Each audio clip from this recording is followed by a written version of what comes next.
Hello everyone. In this class, we'll try to learn about different kidney function tests. The learning objectives of this class would be classify kidney function tests, understand the physiological basis of each kidney function test, give the normal values of each test of routine urine analysis, learn and concept of clearance test, name the tubular function test and give their physiological significance. So, kidney function tests are physiologically grouped into two broad categories: tests that assess glomerular function, tests that assess tubular functions. Glomerular function tests are blood urea determination, blood creatinine estimation, inulin clearance test, creatinine clearance test, urea clearance test, and pH clearance test, and estimation of the proteins in the urine. Whereas tubular function tests are urine concentration test, urine dilution test, detection of uric acid excretion, test for acidification of urine, test for alkalization of urine, test for amino acids in urine. Clinical classification can be four categories like routine test, which are complete urine analysis, measurement of blood urea nitrogen in blood, and measurement of serum electrolytes. Then tests for further assessment like clearance test, determination of urine and plasma osmolarity, and concentration and dilution test. Then specific tests which will assess the renal acidification and renal handling of the sodium, measurement of the renal plasma flow and excretion of exogenous compounds like PSP. Then special tests like ultrasonography, CT scan, MRI, etc. Routine urine analysis includes physical and biochemical characteristics. Some of the physical characteristics are volume. The volume of the urine excreted is about 1 to 1.5 liters per day. The urine volume increases in excess water intake, high protein diet, diuretic therapy, diabetes mellitus, diabetes insipidus, and sometimes in chronic renal diseases. The urine volume decreases in excessive sweating, hot climate, dehydration, hypotension, hypovolemia, and kidney diseases, acute renal failure, antidiuretic therapy, edema, and due to variety causes and shock. Oliguria and anuria. If a person on a normal diet can excrete solute load at maximum concentration when the urine volume is between 30 to 500 ml per day. The volume below this is called as oliguria. Okay, so the urine output less than 300 is called as oliguria. So when the flow is totally absent or less than 50 ml per day, so then that situation is called as anuria. Polyuria is when the urine volume is inappropriately high, that is more than 3 liters per day. This situation is called as polyuria. The polyuria could be due to osmotic diuresis or due to water diuresis.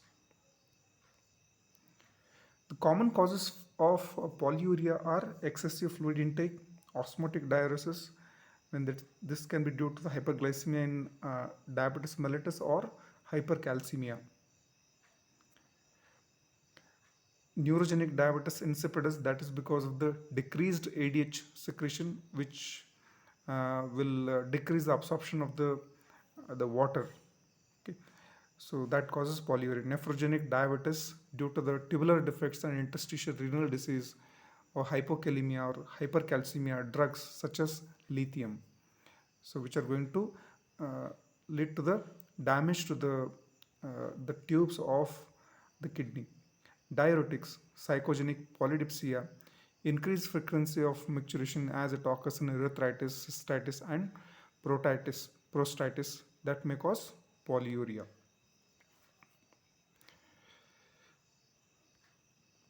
Nocturia is waking up in the night to void urine is called as nocturia. It may be due to the polyuria, but often it is due to more fluid intake before going to bed in the night or use of diuretic in the night. Okay. So it can also occur in kidney diseases and prostatic enlargement. or in sleep disturbances, disorders without functional abnormalities of the urinary tract. So then coming to appearance, appearance will be clear normally. Urine may also be turbid if it contains more phosphates as an alkaline urine or pus in the urinary tract infection. So it may also be turbid due to the chyle occurs in obstruction of the lymphatics of the urinary tract. Okay, for example, filariasis. Odor. Normally, urine is mildly aromatic due to the presence of volatile organic acids. However, if kept for a long, urine gives unpleasant ammoniacal smell due to the conversion of urea into ammonium carbonate. Diabetic urine gives acidotic fruity odor due to the presence of acetone in the urine. The excretion of different drugs, urine also changes the smell of the urine. So color usually it is a straw colored or a amber yellow in color, which is due to the presence of the pigment urochrome in it. So urine becomes yellow in bilirubinuria, that is the presence of bilirubin in the uh, urine. Okay, so as it occurs in the jaundice, urine becomes dark in alkaptonuria and melanuria. Okay, so seen in malignant melanoma. So red in hematuria, hemoglobinuria, myoglobinuria, porphyria, uh, or a following intake of rifampicin, which is the antitubercular antibiotic. Specific gravity, the normal specific gravity of urine is 1.0052 to 1.030. Okay, specific gravity of urine 1.010 normally corresponds to urine osmolality of 285 milliosmoles per kg. Specific gravity diseases when urine is diluted, as in case of diabetes mellitus, and increases when urine is concentrated, as it occurs in case of dehydration. Specific gravity increases when the urine contains uh, glucose, protein, and contrast. So in chronic renal failure, specific gravity is fixed at 1.010. Coming to biochemical characteristics, reaction of urine, normally it is mildly acidic. The average pH is around 6 and it ranges between 4.5 to 7.5. After a meal, urine becomes alkaline due to the alkaline tide that occurs with the secretion of acid in the stomach, which adds bicarbonate in the plasma. Okay. However, if the meal is rich in protein, urine becomes acidic due to the formation of the sulfates and phosphates of the amino acids in the tubular fluid. If the meal is rich in vegetables, so then urine becomes alkaline as organic acids like citric acid and tartaric acid extracted from the vegetables are converted into bicarbonate in the body. The alkaline urine is also a feature of type 2 distal tubular acidosis, urinary tract infection by urease producing organism, acetozolamide therapy, and following ingestion of the alkali. Okay, so there also you can see the alkaline urine. Proteins in urine. Normally, glomerulus is not permeable to substances with a molecular weight more than 69,000. Therefore, normally proteins are absent in urine. Proteinuria occurs when glomerular filtrating membrane is damaged in various glomerular diseases. The molecular weight of hemoglobin is 67,000. Therefore, if if hemoglobin concentration increases when there is a RBC lysis, hemoglobinuria occurs because of the hemolysis. The normal protein content of sub 24 hour is less than 0.003. Okay, so the protein creatinine ratio is the normal protein creatinine ratio in a random urine sample is less than 2.5 in males and less than 3.5 in females. The ratio more than 3.5 indicates microalbuminuria and more than 15 indicates proteinuria. Proteinuria is seen in nephritis, nephrosis, urinary tract infection, eclampsia and preeclampsia, heart failure, and later part of the pregnancy during strenuous exercise. Normally, the protein filtered is reabsorbed by the tubule.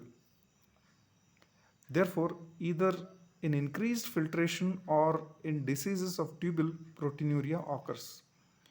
Protein in urine is detected by uh, the heat and acetic acid test, sulfosalicylic acid test, or by using SBAC's albinometer. Benz-Jones proteinuria. So Benz-Jones protein is a B lymphocyte secreting immunoglobulin light chain protein. Okay. So if it is present in blood, it is freely secreted in urine. So this occurs in multiple myeloma, amyloidosis, and plasma cell dyscrasia. This is used as a marker in myeloma in which myeloma protein, that is Benz-Jones proteins, increases in plasma. Microalbuminuria. Excretion of 24-hour urinary protein that is more than 300 milligrams is described as microalbuminuria. So this is an early sign of glomerular dysfunction. Patients with diabetes should be regularly screened for microalbuminuria to detect early development of the diabetic nephropathy. A persistent microalbuminuria has recently been found to be associated with increased risk of atherosclerosis and cardiovascular mortality. Blood in urine. Blood in urine is called as hematuria. It may be microscopic hematuria or may be detected by the patient himself, which is called as macroscopic hematuria. It indicates bleeding from anywhere in the renal tract. Commonly, hematuria is seen in glomerulonephritis and injury to the ureter, urinary bladder, or urethra. It is detected by the Benzedine test. Hemoglobinuria or myoglobinuria. Presence of hemoglobin in urine indicates intravascular hemolysis, and the presence of myoglobin in the urine indicates rhabdomyolysis, that is destruction of the muscle tissue. Reducing sugars in urine. The presence of urine, the presence of sugar in urine is called as glycosuria, or most accurately, glucosuria. Normally, glucose does not appear in urine. Glucosuria occurs in conditions in which renal threshold for glucose is exceeded, as in diabetes mellitus. Glucose in urine is detected by Benedict's test. Okay, so here plasma glucose threshold is around 180 milligrams per cent.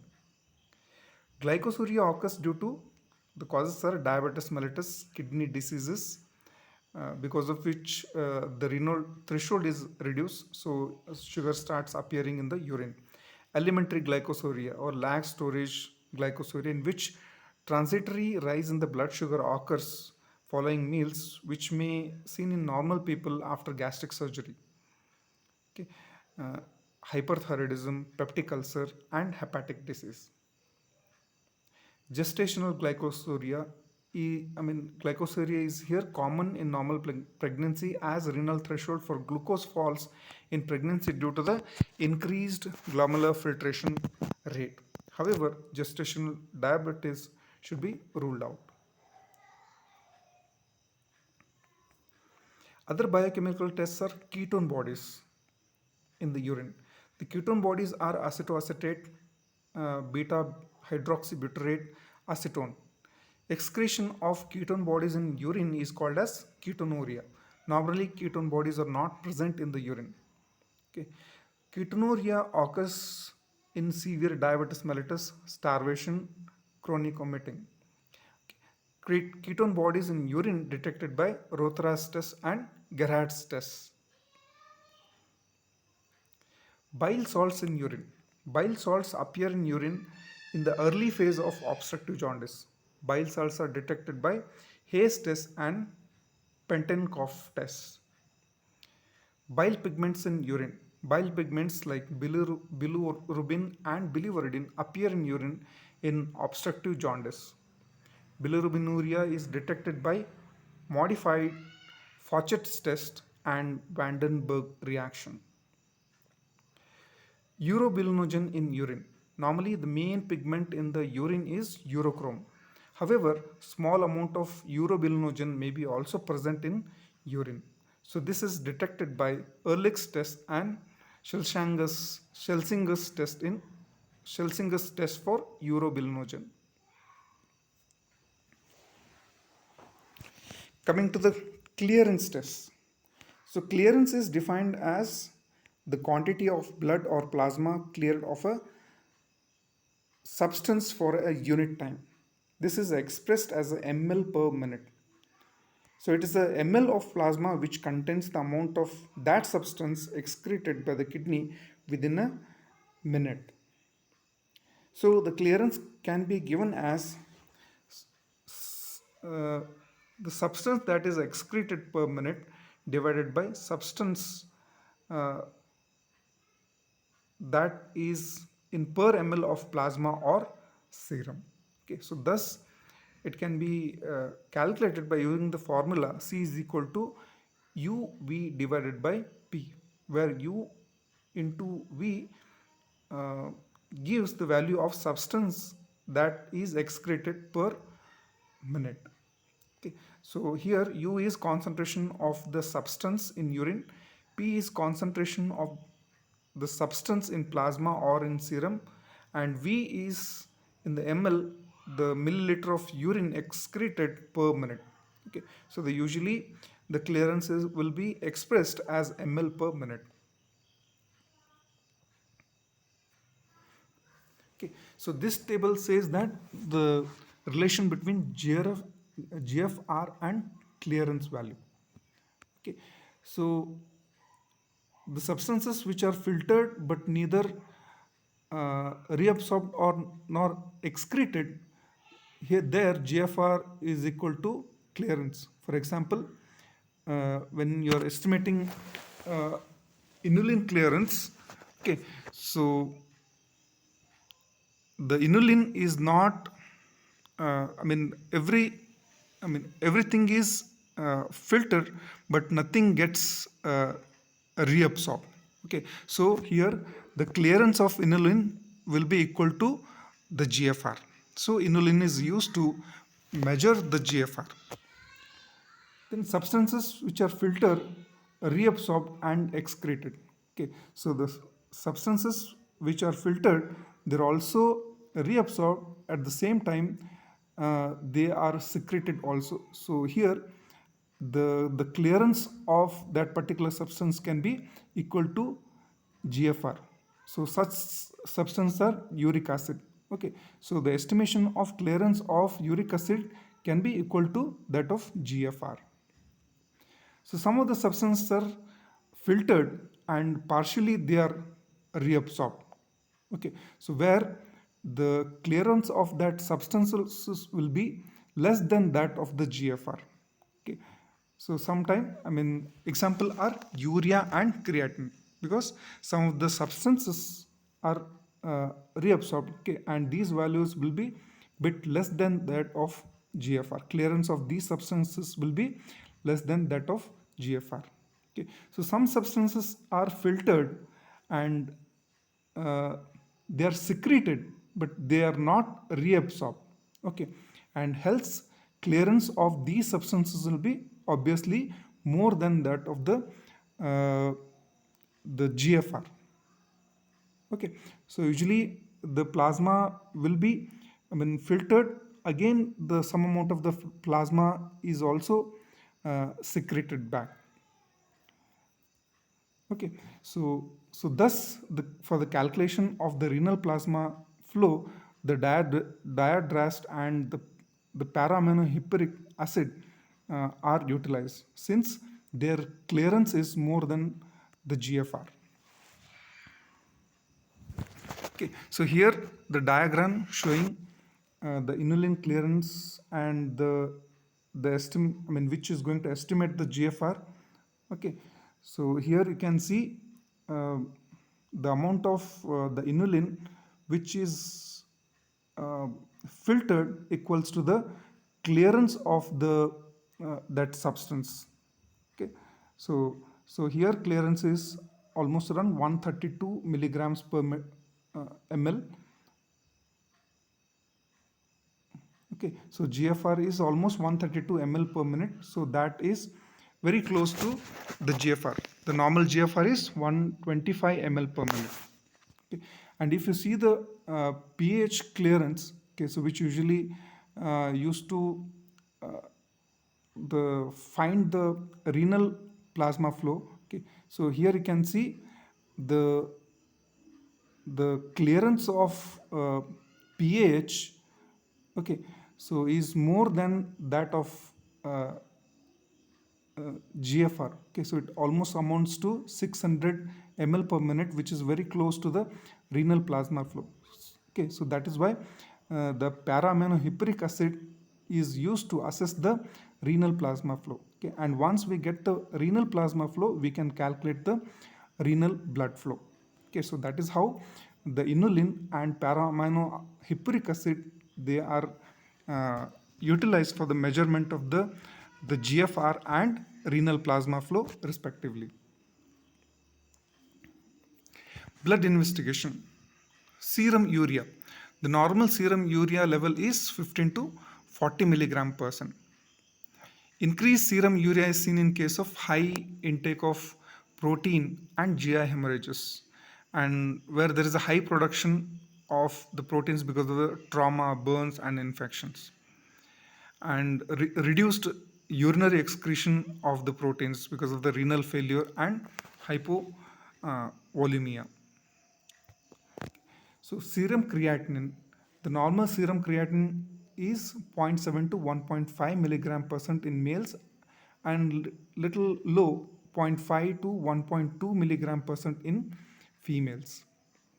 The increased serum creatinine is seen in high production of creatinine because of the increased muscle mass and rhabdomyolysis, and reduced excretion in the urine like in renal failure, uh, like drugs like trimethoprim and cimetidine.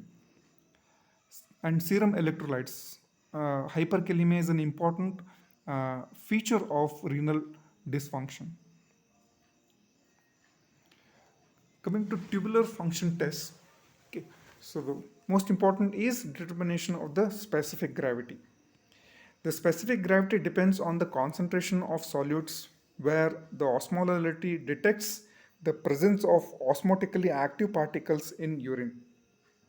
For example, in proteinuria, the specific gravity significantly increased, whereas osmolality is mildly elevated. Other tubular function tests, like tubular functions, are determined by concentration and dilution tests. The earliest manifestation of the renal disease is inability to concentrate urine. Okay, so this is detected by the concentration test. Concentration test.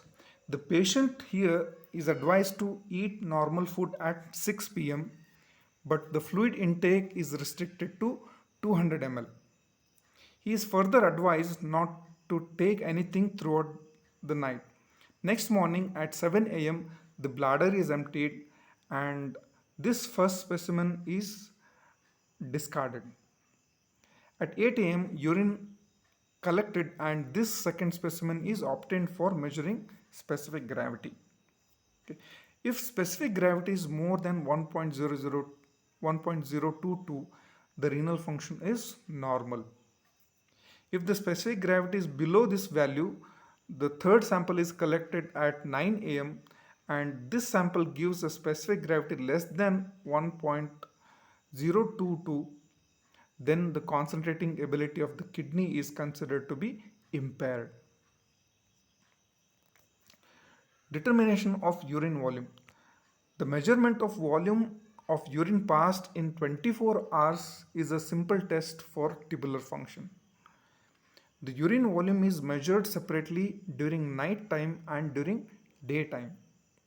Normally, the volume of urine in night is half the volume of the urine excreted in the daytime. An increased excretion of urine during night is an early indication of tubular dysfunction. Measurement of osmolality. Osmolality of urine varies widely between 60 milliosmoles and 1200 milliosmoles. Urine osmolality is usually index of plasma osmolality, which normally ranges between 285 to 295 milliosmoles per kg. Therefore, the plasma urine osmolarities are detected and the ratio of osmolarity of urine to plasma is recorded. So the normal value is around 3 to 4.5. The ratio is around 3 to 4.5. Such specific tests like for urine acidification, usually acid loading test is preferred uh, or performed method to detect the ability of the kidney to acidify urine. Okay, so here ammonium chloride is used, which is given to the subject as an entry coated tablet.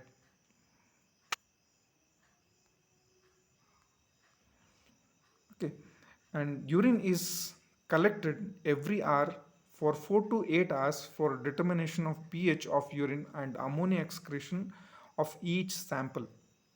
At least one sample should have a pH of 5.3 or less, and ammonia excretion should be 30 to 90 millimoles per hour.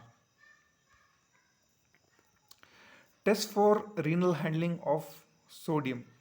The subject is given load of 100 millimoles of sodium as sodium chloride. Normally 60 to 80 millimoles of sodium is excreted per day. Then the patient is given sodium free diet for 7 days, and after a week urinary sodium output is estimated. Okay. A normal person decreases sodium excretion to 10 millimoles per day after 7 days. When tubular function is impaired, the ability to reabsorb sodium is lower. In such conditions, natriuresis continues regardless of sodium intake. PSP test. The PSP or phenol sulfonaphthalene or phenol red test is used for determining the secretory capacity of the tubule. The subject is allowed to drink 600 ml of water, following which PSP is given IV, that is 6 milligram in 1 milliliter solution. The bladder is emptied after 15 minutes, 30 minutes, 60 minutes, and 120 minutes. And excretion of phenol red is noted in each sample. Normally, phenol content is 35% in the first sample, 70% uh, of the dye should be eliminated in 2 hours. In tubular dysfunction, the dye excreted in the first sample is less, and also the total amount of excreted in 2 hours will be less. Okay. So this is a useful test for detection of early stage of the kidneys. Okay. So these are the some of the renal function tests that are done to assess the kidney disease. Thank you.